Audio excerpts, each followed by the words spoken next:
J'avais peur, mais je voulais rester à Sarajevo. Il y avait tant besoin de nous ici. Si tout le monde s'en va, notre ville sera une ville fantôme. À 37 ans, elle était un jeune médecin plein d'avenir. Avant sa mutilation, 12 ans de cas travaillait au service d'urgence d'un des hôpitaux de la ville.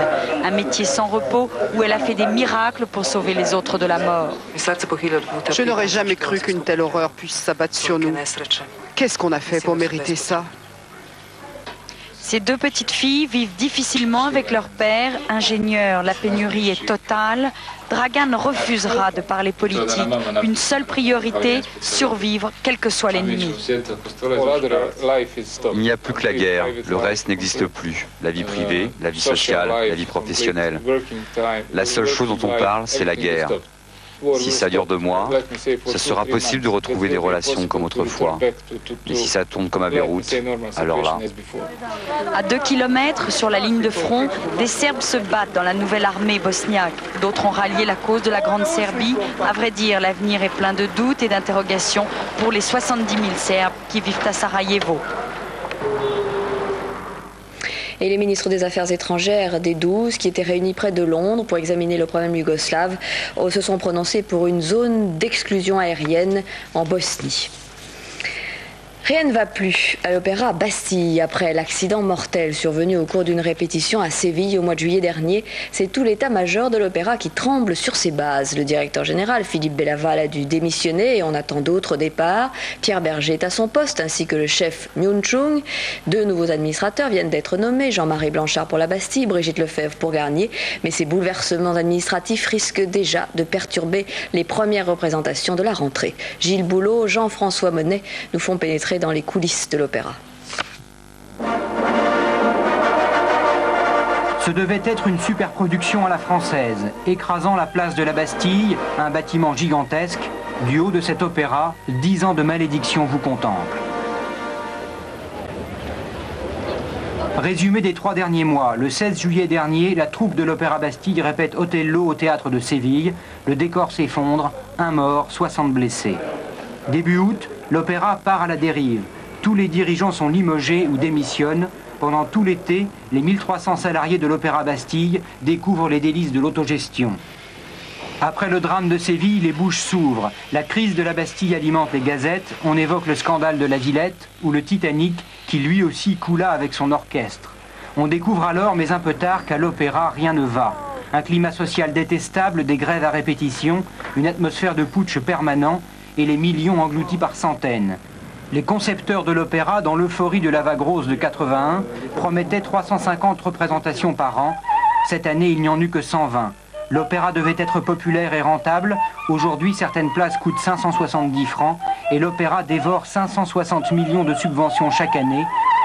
L'Opéra Bastille absorbe à lui seul près de la moitié du budget de la musique en France pour satisfaire 300 000 spectateurs. Cherchez l'erreur. Le grand problème, c'est qu'au fond, personne n'a bien su clairement depuis 10 ans ce qu'il voulait faire. Et que souvent, le jeu a consisté à passer le schmilblick au successeur. Tout serait beaucoup plus facile aujourd'hui, beaucoup plus clair pour le contribuable, pour le citoyen, si les dirigeants de l'opéra disaient « c'était une bêtise, le programme était mal conçu, aujourd'hui l'équipement existe, on va tâcher de faire ce qu'on peut avec, mais on vous prévient, ça coûte cher et on n'y peut rien ». Comment en est-on arrivé là ? Fallait-il construire un opéra de 3 milliards alors que Paris possédait déjà 4 scènes d'art lyrique? En optant pour le gigantisme, les pouvoirs publics ont rendu inévitable le naufrage financier. Aucun gain de productivité n'est possible dans le monde très structuré de l'opéra. Une représentation des Noces de Figaro coûte aussi cher qu'il y a un siècle. Même nombre de musiciens, de choristes, de techniciens. Même convention collective archaïque. Seule différence, en un siècle, les cachets des stars du bel canto ont décuplé. Les décideurs de 81 ont voulu ignorer cette règle pourtant connue de tous. Un opéra, fût-il flambant neuf, ne pouvait pas être rentable. L'Opéra Bastille est aujourd'hui victime de ce mensonge initial. On est en train de faire payer à ce pauvre opéra beaucoup de choses. Probablement, entre autres, d'être un des projets du président. Probablement aussi, lui fait-on payer d'avoir été initié dans les années 80 sous un gouvernement et par un gouvernement de gauche. Après 2 ans de fonctionnement chaotique, l'Opéra Bastille a pourtant échappé au pire. En 1986, certains experts voulaient transformer le bâtiment en théâtre, puis en parking. La Bastille a survécu, mais curieusement, plus personne aujourd'hui n'en revendique la paternité.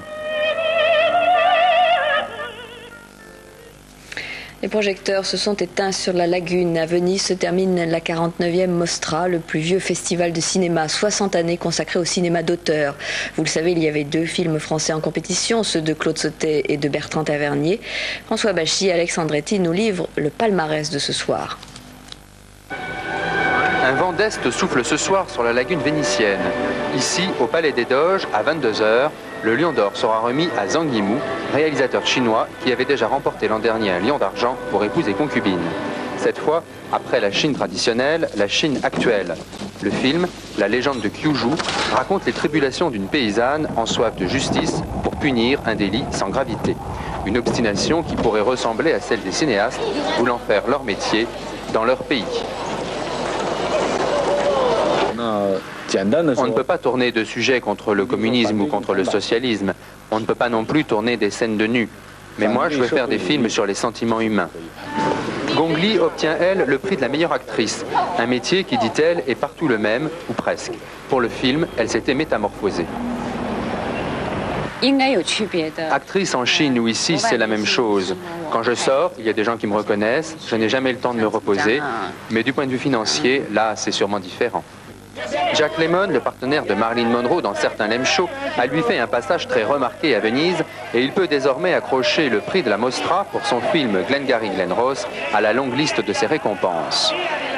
Je pense que le plus important pour être un acteur, c'est d'atteindre le stade où l'on peut se dévoiler totalement. Enfin, plus qu'une consolation pour Claude Sautet qui a frôlé le Lion d'Or avec Un cœur en hiver. Le réalisateur devra se contenter d'un Lion d'Argent. Avec son palmarès, le jury a voulu récompenser un authentique cinéma d'auteur, sans concession, mais pas pour autant sans public. Le film de Claude Sautet, par exemple, est parti pour être un beau succès en salle. Une façon de dire que la qualité, elle aussi, peut payer. Voilà, fin de ce journal. Merci de nous avoir suivis.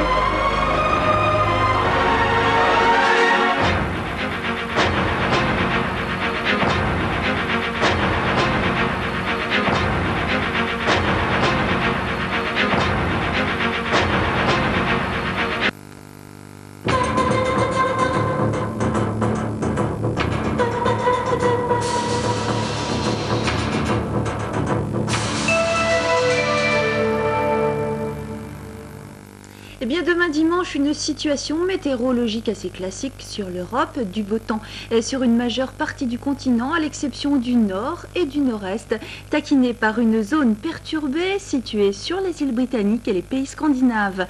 L'anticyclone, lui, est toujours là pour protéger de nombreux pays.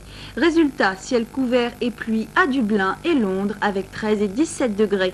Une épaisse couverture nuageuse au-dessus d'Oslo et d'Amsterdam où on relèvera 15 et 18 degrés.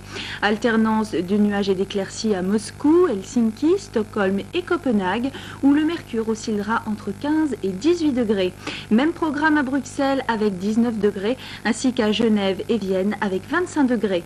Le soleil brillera en revanche à Varsovie, Paris, Berlin, Prague, Bucarest, Sofia et Ankara avec des températures comprises entre 20 et 24 degrés. Un ciel bleu est attendu à Budapest, Athènes et Belgrade avec 26 degrés. Une journée très ensoleillée pour la péninsule ibérique avec 27 degrés à Lisbonne et 32 à Madrid. Enfin, un franc soleil sur l'Afrique du Nord avec 33 degrés à Alger et Tunis, 26 à Rabat.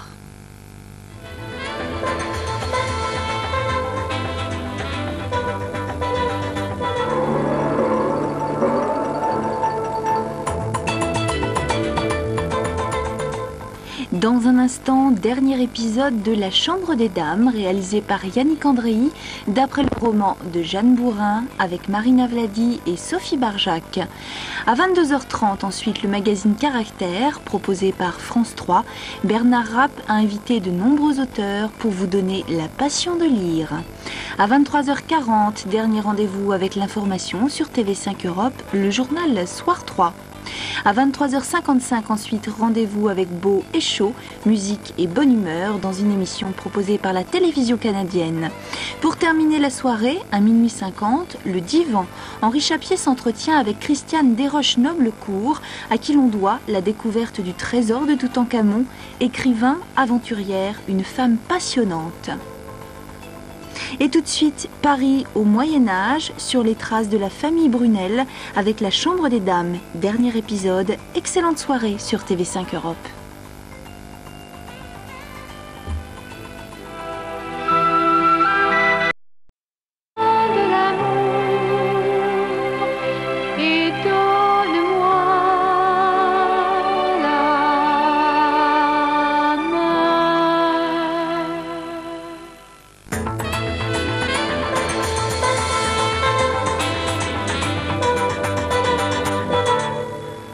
Messieurs, bonsoir et bienvenue pour cette nouvelle année de caractère. Alors vous allez le voir, on a un petit peu modifié le décor. Pour le reste, pas de changement. Le rendez-vous demeure toujours des auteurs et des bons livres. Et je vous présente mes invités dans un tout petit instant.